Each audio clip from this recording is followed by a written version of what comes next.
life gets easier, pray for you to get better. Now, how do you get better? You get better by listening to people like Dennis. Coming to networking events that are going to empower, to enlighten, and educate so that you can take that information, because I've seen people that would fill out voluminous amounts of notebooks and information, but they wouldn't do anything with it. They take that notebook and they put it up on a shelf, and I'm like, hey, that's a great place for it to, what is that, a dust collector up there? Is that a spider house? You need to pull it out, you need to open it up. Motivation is like bathing. Remember that. I want that if you take one thing away, motivation is like bathing. Daily requirement for most people. I've been around some people that say, don't play the blame game. The blame game to me is, and I hear it all the time, well, if my mother would have done this, or if my dad was more affectionate, bollocks to that. I'm telling you right now. The blame game to me is you not taking responsibility for who you are. And Andy Andrews said, and Eisenhower coined it, the buck stops here. The buck stops here means whatever it is that's going on in my life. I just won the lottery, I just got a brand new car, I just got a promotion, I just got divorced, I just got beat up. I don't know what it is. The buck stops here. You can't blame. You ever heard that? Even I'm pointing the finger at you and three pointing back at me. So I need to make sure that my yes is yes and my no is no. I need to make sure that if I'm sharing this stuff with you, that I'm not a talking head or a Pharisee. The Pharisees had beautiful cups and chalices on the outside, was gorgeous, pristine, but on the inside, woo, that's your heart. My heart is that I have been working on this. This is something that's important to me, so I consider it. You're important to me even though I don't know you, because I know that instructors, that teachers are held to a higher standard, aren't they? They're held to a higher standard because we have information and we have the ability to impart wisdom. We have the ability to motivate you to think differently to change your life. So I'm held to a higher standard. Dennis is held to a higher standard, and it doesn't scare me, it motivates me, because I want to do a great job. Ruiz, be the best James Eric Ross that you can be. Be the best John Cavendish that you can be. So playing the blame game, it's an excuse. I run into people all the time. They're excuse factories. Their major export is excuses, and an excuse is only a lie not to do something. An excuse is a lie not to do something. Think about that. Go to meetup groups. You ever heard of that? Meetup groups? Networking people. If you're sitting, remember the basketball player? Move to the ball, attack the ball. The wide receiver, he attacks the ball on that hook route, on that wheel route. He's attacking the ball because he's not waiting for the ball to come to him. Because when he waits for the ball to come to him, the defender has an opportunity to what? Intercept it. So books on audio, I told you. The Rolling University, one of my good friends here, Howard Partridge, I listen to him. I listen to Andy Andrews. I listen to Zig Ziglar. I listen to so many people because what I don't know could fill 1 billion warehouses. And I know a lot. I've been around and I have a photographic memory, but I'm not stopping because I want to become better. Seminars and educational opportunities, phenomenal. I mean, it's an investment in yourself. Well, that costs too much money. Compared to what? Poverty? Compared to what? Having nothing for your 401k? Seriously, change the perspective about what it is that you're doing. If you knew that your last $1,000 would yield you $10 million, how quickly would you spend that? Or if we played a game, for every $10 that John Cavendish gave me, I gave him $50 back, how long would you play that game with me? But how are you thinking, and what are you thinking about? You think? Jack Reacher, great movie. He's sitting there in the bar and these people are trying to set him up. I don't know if you saw the movie. And the person comes up and says, hey man, he goes, you looking at my girl? And he said, well, it's a bar. And he goes, oh, you think? And Jack looks up at him and he goes, yeah, I think all the time. You should try it. It's very helpful. But people, what George Bernard Shaw said, and the guy's phenomenal, this guy's a genius, said 2% of the people think. He said 3%, that's only 5%, think they think. And the other 95% would rather die than think. Thinking, Napoleon Hill, you ever heard of the book? It's called Think and Grow Rich.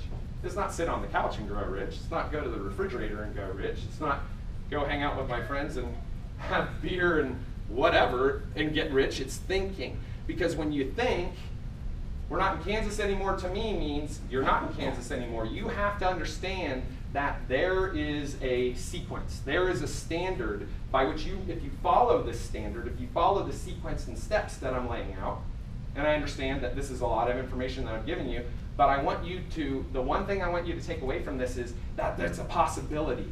There's a possibility to whatever it is that I want to achieve, to be in IT, to be in marketing, to be in sales, and have that position.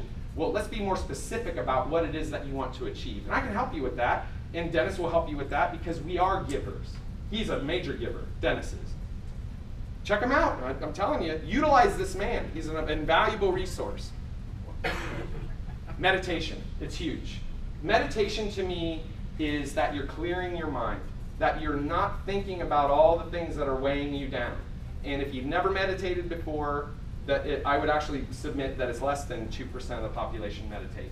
But these are unbelievable. Steve Jobs would meditate sometimes for 3 hours at a time because the world within creates the world without.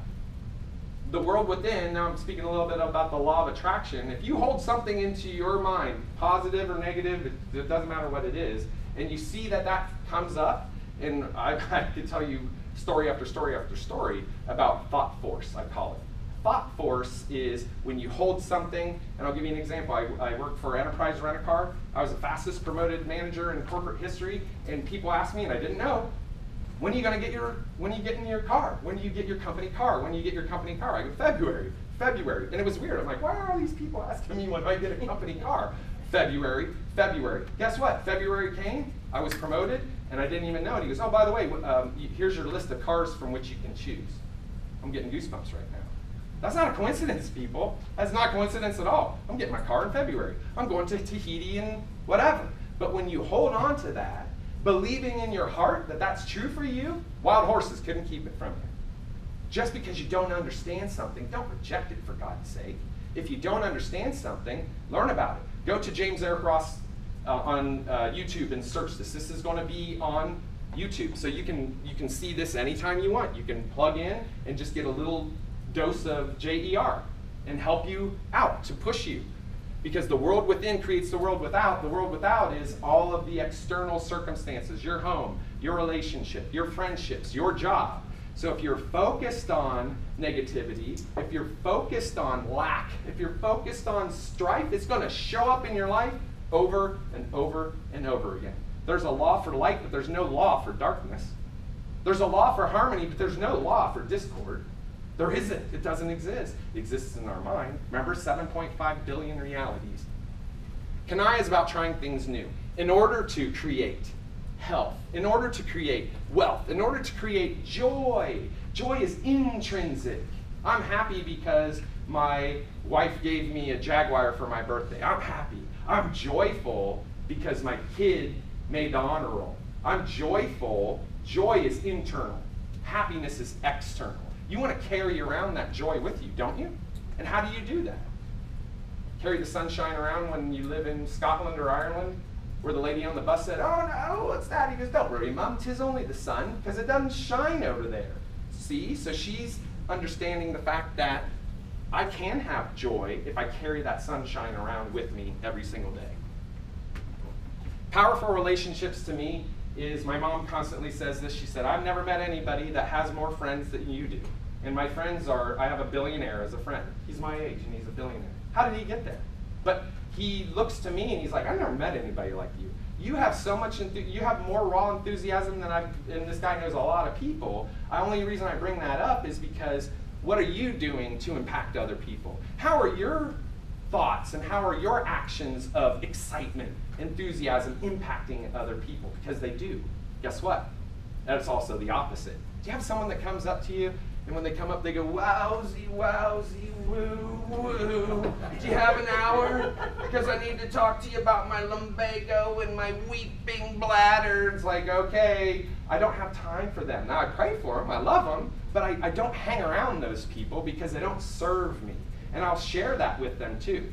And Dennis knows this. Someone comes up to me and the exact same thing happens. I go, let me stop you right there. They're complaining to me. How is it that I can help you for you sharing all this information with me? She goes, you can't. I go, then why are you sharing?